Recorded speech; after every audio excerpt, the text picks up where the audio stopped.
विधि। Good morning बच्चे। आज हमने करने हैं पाठ 10 नेताजी का चश्मा। इसके प्रश्न उत्तर करेंगे, ठीक है। हाँ जी, कल हमने चैप्टर रीड किया था, आज हम इसके प्रश्न उत्तर करेंगे, ठीक है। पहला प्रश्न हम पढ़ते हैं, सेनानी ना होते हुए भी चश्मे वाले को लोग कैप्टन क्यों कहते थे, ठीक है। कल मैंने आपको चैप्टर समझा दिया था, अब आपको क्वेश्चन आंसर वो है, जल्दी से समझ आ जाएंगे, ठीक है। चलिए अब हम पढ़ते हैं। स्नेहा, चलिए ये प्रश्न पढ़िए। सेनानी ना होते हुए भी चश्मे वाले को लोग कैप्टन क्यों कहते थे? स्नेहा। Yes ma'am. हाँ जी, चलिए रीड कीजिए। चश्मे वाला कभी सेना में नहीं रहा, पहले प्रश्न पढ़ो परंतु बेटे, चश्मे। पहले स्नेहा प्रश्न पढ़िए पहले। Okay ma'am. हाँ जी। सेनानी ना होते हुए भी चश्मे वाले को लोग कैप्टन क्यों कहते थे? उत्तर, चश्मे वाला कभी सेना में नहीं रहा, परंतु चश्मे वाला एक देशभक्त नागरिक था। उसके हृदय में देश के वीर जवानों के प्रति सम्मान था। नेताजी की मूर्ति पर चश्मा लगाकर मूर्तिकार की गलती को छिपाता है, ताकि नेताजी के सम्मान में कोई कमी ना हो। उसकी इसी भावना को देखकर लोग उसे कैप्टन कहते थे। हाँ जी, सेकंड पढ़िए 2.1 और 2.2। हालदार साहब ने ड्राइवर को पहले चौराहे पर गाड़ी रोकने के लिए मना किया था, लेकिन बाद में तुरंत रोकने को कहा। हालदार साहब पहले मायूस क्यों हो गए थे? हालदार साहब इसलिए मायूस हो गए थे कि कैप्टन अब मर चुका है और उसके समान कोई देश प्रेमी नहीं था, जिसकी नेताजी देश जैसे देशभक्त के लिए सम्मान की भावना हो। उसके मर जाने के बाद अब कौन इस जिम्मेदारी का निर्वाह करेगा? हालदार साहब ने ड्राइवर को पहले चौराहे पर गाड़ी रोकने के लिए मना किया था, लेकिन बाद में तुरंत रोकने को कहा। मूर्ति पर सरकंडे का चश्मा क्या उम्मीद जगाता है? मूर्ति पर लगे सरकंडे का चश्मा इस बात का प्रतीक है कि आज देश की आने वाली पीढ़ी के मन में देशभक्तों के लिए सम्मान की भावना है। भले ही उनके पास साधन ना हो, परंतु फिर भी सच्चे हृदय से बना वह सरकंडे का चश्मा भावनात्मक दृष्टि से मूल्यवान है। अतः उम्मीद है कि बच्चे गरीबी और साधनों के बिना भी देश के लिए कार्य करते रहें। हाँ जी, पहला प्रश्न है इसमें, सेनानी ना होते हुए भी चश्मे वाले को लोग कैप्टन क्यों कहते थे? चश्मे वाला तो कभी सेना में था नहीं, अभी हमने पढ़ा था कल कि वो एक मरियल, ठीक है, कमजोर और एक चश्मे का एक लंगड़ा था, और चश्मे का एक व्यवसायी था, ठीक है। और परंतु वो एक देशभक्त था, है ना। देश के उसको सुभाष चंद्र बोस जी के मौके पर अपनी तरफ से चश्मा लगाता था, मतलब सुभाष चंद्र बोस का वो सम्मान करता था, ठीक है। देशभक्त था, उसके हृदय में देश के वीर जवानों के प्रति सम्मान था। नेताजी की मूर्ति पर चश्मा लगाकर मूर्तिकार की गलती को छिपाता है, वो अपनी तरफ से चश्मा लगा देता है। जो मूर्तिकार है वो क्या करता है, वो जो है मूर्ति पर चश्मा लगाना भूल गया, या फिर वो पत्थर से चश्मा कैसे बनाता है ना, ये प्रॉब्लम थी उसकी, ताकि नेताजी के सम्मान में कोई कमी ना आए। इसलिए उसकी इस भावना को देखकर लोग उसे कैप्टन कहते थे, ठीक है। लर्न हो गया बच्चे। फिर है, हालदार साहब ने ड्राइवर को पहले चौराहे पर गाड़ी रोकने के लिए मना किया था, बाद में तुरंत रोकने को कहा। हालदार साहब पहले मायूस उदास क्यों हो गए थे? हालदार साहब इसलिए मायूस हो गए कि कैप्टन अब मर चुका है, उसके समान कोई देश प्रेमी नहीं था, जिसकी नेताजी के जैसे देशभक्ति के लिए सम्मान की भावना हो, उसके अंदर सम्मान की भावना हो, ऐसा अब कोई बचा नहीं था। उनको लगा कि कैप्टन तो मर गया, अब नेताजी की मूर्ति पर चश्मा तो कोई लगाएगा नहीं, ठीक है। उसके मर जाने के बाद अब इस जिम्मेदारी को कौन निर्वाह करेगा, कौन निभाएगा। फिर है कि हालदार साहब ने ड्राइवर को पहले चौराहे पर गाड़ी रोकने के लिए मना किया था, बाद में तुरंत ही गाड़ी रोकने को कहा। मूर्ति पर लगा सरकंडे का चश्मा क्या उम्मीद जगाता है? अब कैप्टन तो जो है रहा नहीं, उसकी डेथ हो गई थी, फिर भी उन्होंने देखा कि मूर्ति पर चश्मा लगा था। अब वो कहते हैं सरकंडे का चश्मा जो लगा हुआ था वो क्या उम्मीद जगा रहा था, वो कह रहा था कि ये उम्मीद जगा रहा था कि आज के देश में आने वाली पीढ़ी कौन है, आप जैसे आप बच्चे हैं, देशभक्तों के लिए सम्मान की भावना है। तो आप लोगों के मन में भी अभी क्या है, सम्मान की भावना है, अभी भी देशभक्तों के लिए जो है कदर है, उनकी सम्मान है उनके लिए। सच्चे हृदय से किसी, भले ही उनके पास साधन नहीं थे, फिर भी किसी सच्चे हृदय से बना वह सरकंडे का चश्मा। सरकंडा होता है एक लकड़ी का, लकड़ी को कहते हैं सरकंडे का। ऐसे एक लकड़ी होती है, पेड़ की लकड़ी होती है, उसको बोलते हैं सरकंडे की लकड़ी। सरकंडे का चश्मा भावनात्मक दृष्टि से मूल्यवान है, क्योंकि उम्मीद है कि बच्चे गरीबी और साधना के बिना भी देश के लिए कार्य करते रहेंगे। चाहे वो किसी भी हालत में हो, फिर भी वह उन लोगों का, देशभक्तों का सम्मान हमेशा करते रहेंगे। ठीक है, हाँ जी, ये प्रश्न याद हो गए सबको। सेनानी ना होते हुए भी चश्मे वाले को लोग कैप्टन क्यों कहते थे? हर्ष बताइए, हर्ष। Yes ma'am. बोलो। सेनानी ना होते हुए भी चश्मे वाला कभी सेना में नहीं रहा, परंतु चश्मे वाला एक देशभक्त नागरिक था। हाँ, उसके ठीक है, हृदय में देश के वीर जवानों के प्रति सम्मान था। बिल्कुल सही है। नेताजी की मूर्ति पर चश्मा लगाकर मूर्तिकार की गलती को छिपाता है, ताकि नेताजी के सम्मान में कोई भी ना हो। उसकी इसी भावना को देखकर लोग उसे कैप्टन कहते थे।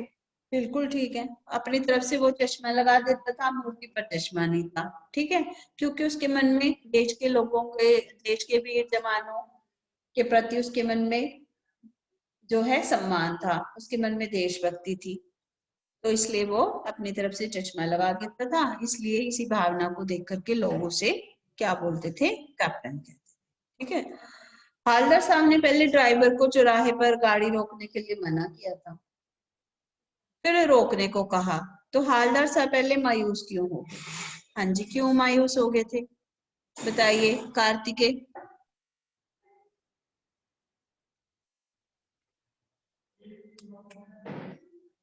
कार्तिकेय बोलो, हवलदार साहब पहले मायूस क्यों हो गए थे? कार्तिकेय ओझा।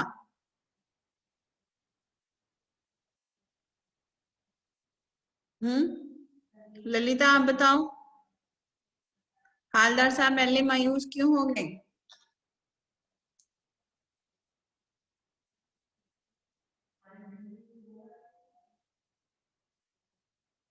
बोलो बेटे।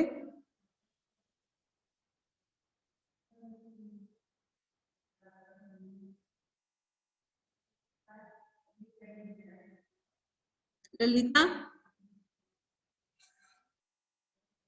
स्नेहा आप बताइए, हवलदार साहब मायूस क्यों हो गए थे? हवलदार साहब मायूस इसलिए हो गए थे क्योंकि जो कैप्टन था वो मर चुका था और वो बहुत ही बड़ा देशभक्त था। वो देशभक्तों की बहुत ज्यादा सम्मान करता था उनका। वो मर चुका था इसलिए वो मायूस हो गए थे। वो चाहता थे कि उसकी अब कौन जिम्मेदारी, उसकी जिम्मेदारी पूरी कौन करेगा। बिल्कुल सही, कि अब मूर्ति पर चश्मा कौन लगाएगा। ठीक है ना, अब मूर्ति पर जो चश्मा है किसने लगाना था, इसलिए उनको लग रहा था कि अब वो कैप्टन तो मर चुका है, तो मूर्ति पर चश्मा लगाने वाला कोई नहीं, तो इसलिए वो मायूस हो गए थे कि अब वैसा कोई देशभक्त बचा नहीं, इस जिम्मेदारी को कौन निभाएगा। हाँ जी, हवलदार मूर्ति पर सरकंडे का चश्मा क्या उम्मीद जगाता है? मालवी।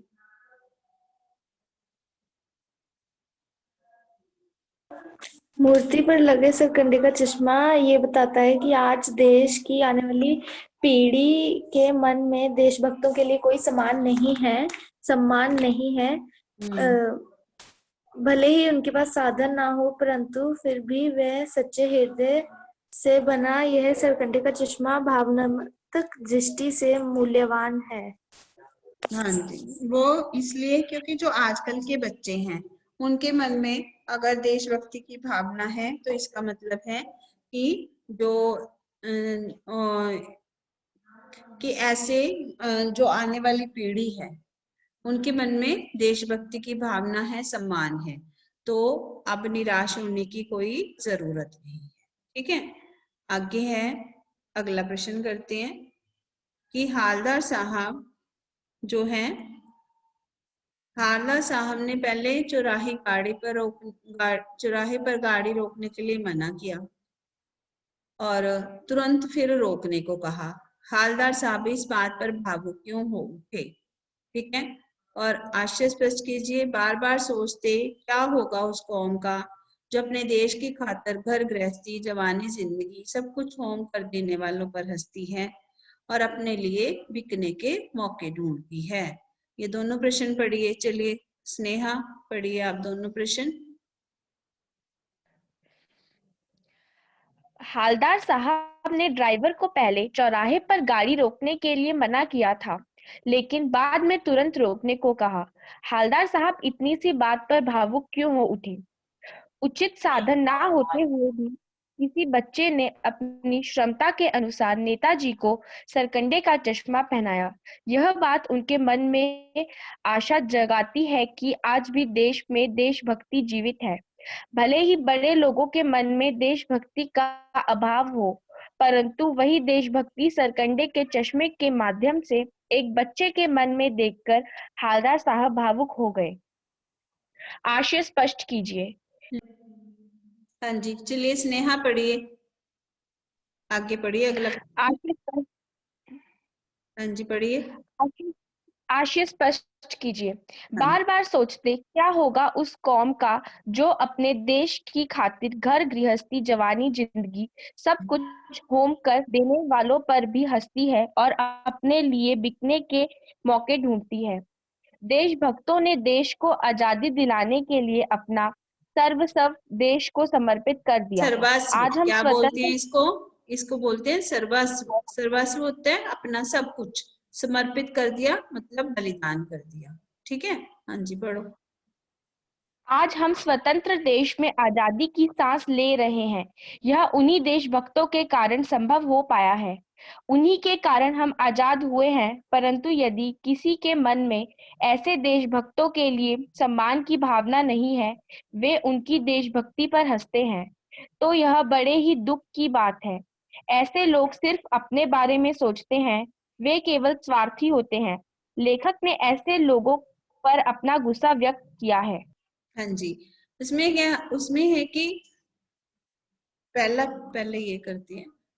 हालदार साहब ने ड्राइवर को गाड़ी रोकने के लिए मना किया, बाद में उसने रोकने के लिए कहा। क्यों हालदार साहब भावुक क्यों हो गए थे? मतलब उनका मन क्यों भर आया था? ऊंची साधन ना होते हुए भी किसी बच्चे ने अपनी क्षमता के अनुसार, मतलब आप जैसे बच्चों में से किसी बच्चे ने जैसे तैसे करके अपनी क्षमता, मतलब जो उसके पास अवेलेबल था सामान, नेताजी को सरकंडे का चश्मा पहना दिया। उसने चश्मा बनाया और नेताजी की मूर्ति पर लगा दिया।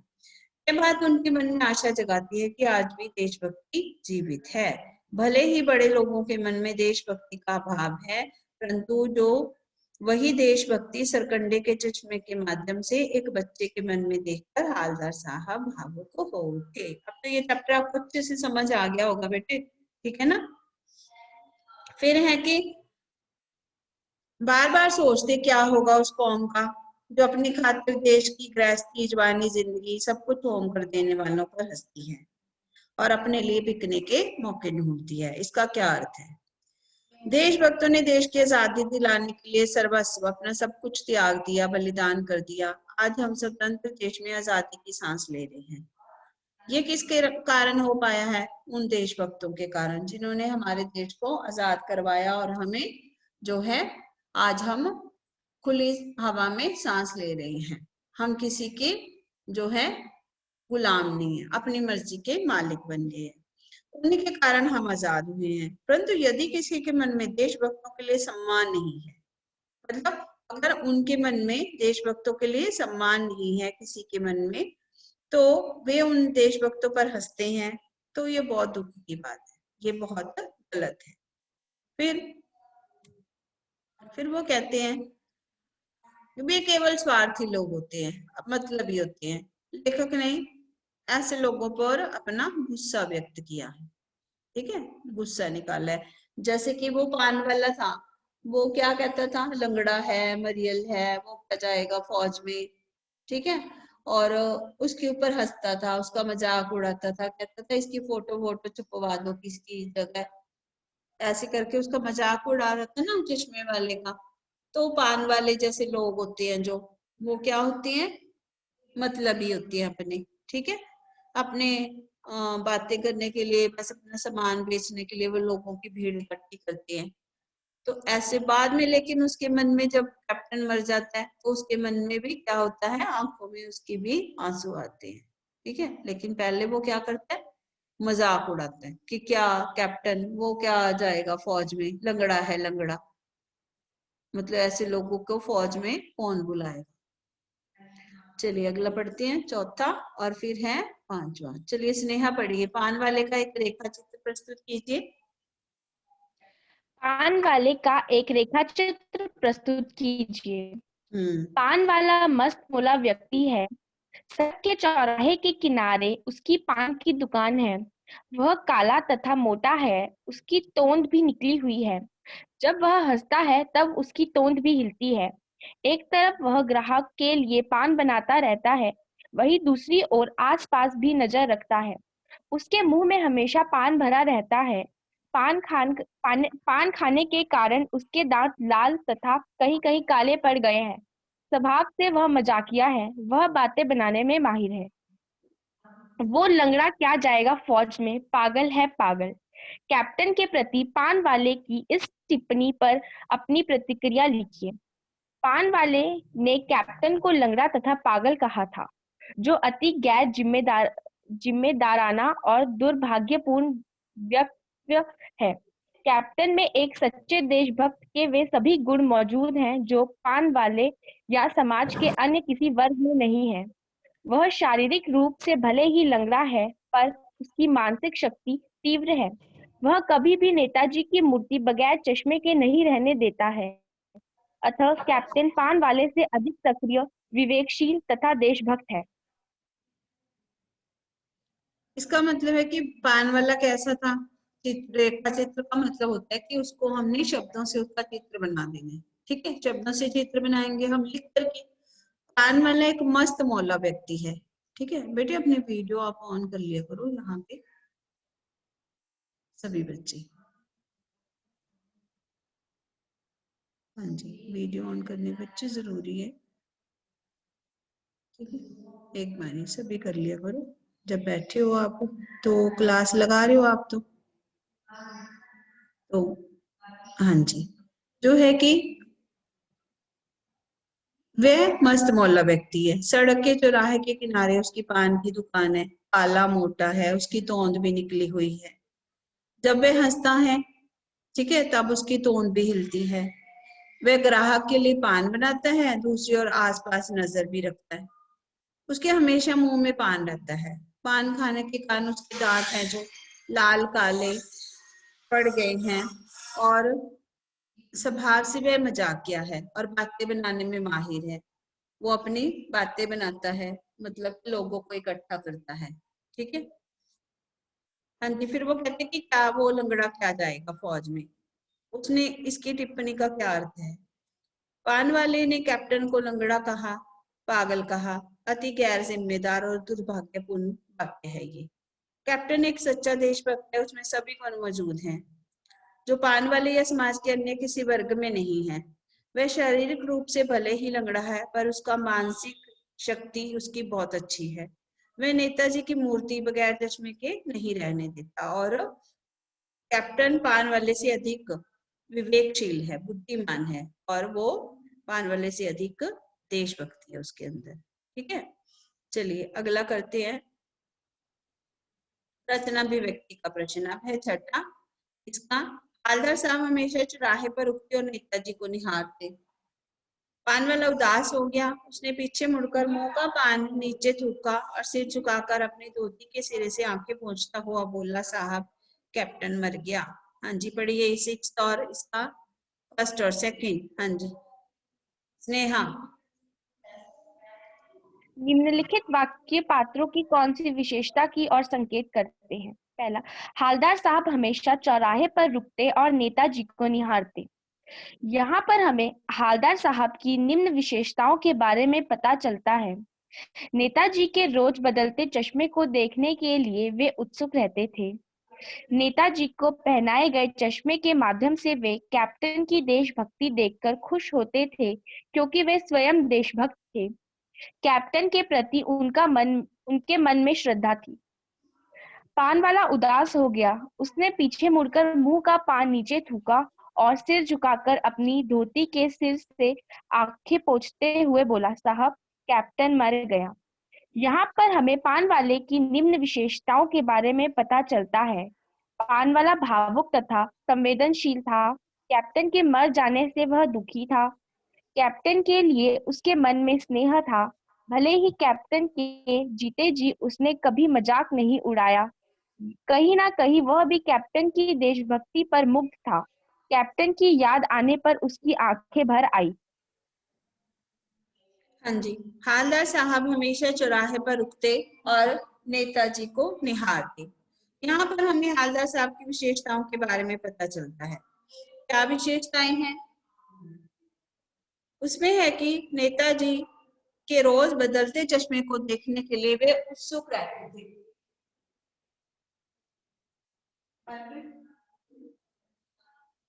ठीक है, वो हमेशा उत्सुक रहते थे, क्योंकि वो जब भी निकलते नेताजी की मूर्ति पर नया चश्मा लगा होता था। अब वो नया चश्मा देखते तो वो सोचते ये कौन करता है। तब उनकी क्यूरियोसिटी बढ़ती गई तो उन्हें कैप्टन के बारे में पता चला। ठीक है, नेताजी को पहनाए गए चश्मे के माध्यम से वे कैप्टन की देशभक्ति देखकर खुश होते थे, क्योंकि वे स्वयं देशभक्त थे, क्योंकि खुद भी वो हालदार साहब देशभक्त थे।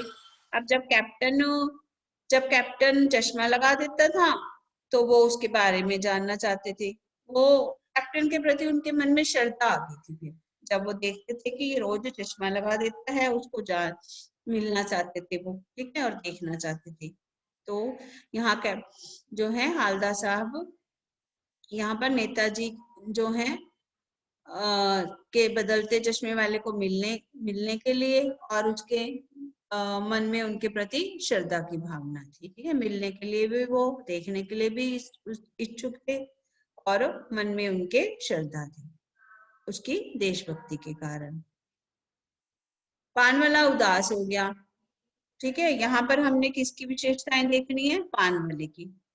पान वाला भावुक संवेदनशील था। कैप्टन के मर जाने से वह भी दुखी था। कैप्टन के लिए उसके मन में स्नेह था, भले ही उसने कैप्टन का मजाक उड़ाया था। कहीं ना कहीं वह भी कैप्टन की देशभक्ति पर मुग्ध था।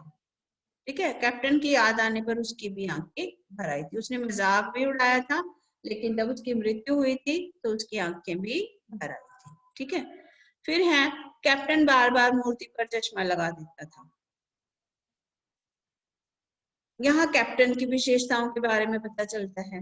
वह देशभक्त था। नेताजी के लिए उसके मन में सम्मान की भावना थी और नेताजी की बगैर चश्मे की मूर्ति देखना उसे अच्छा नहीं लगता था।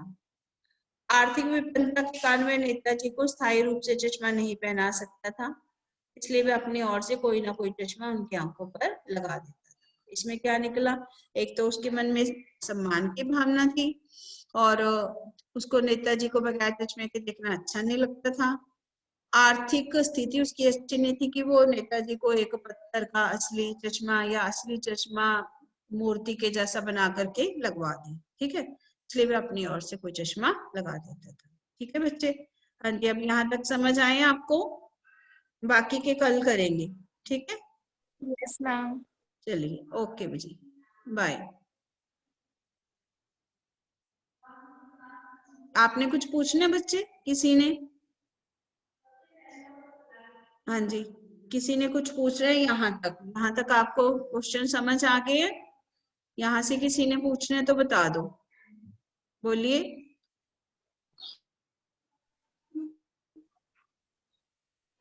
इनको अब आपने याद कर लेना, ओके।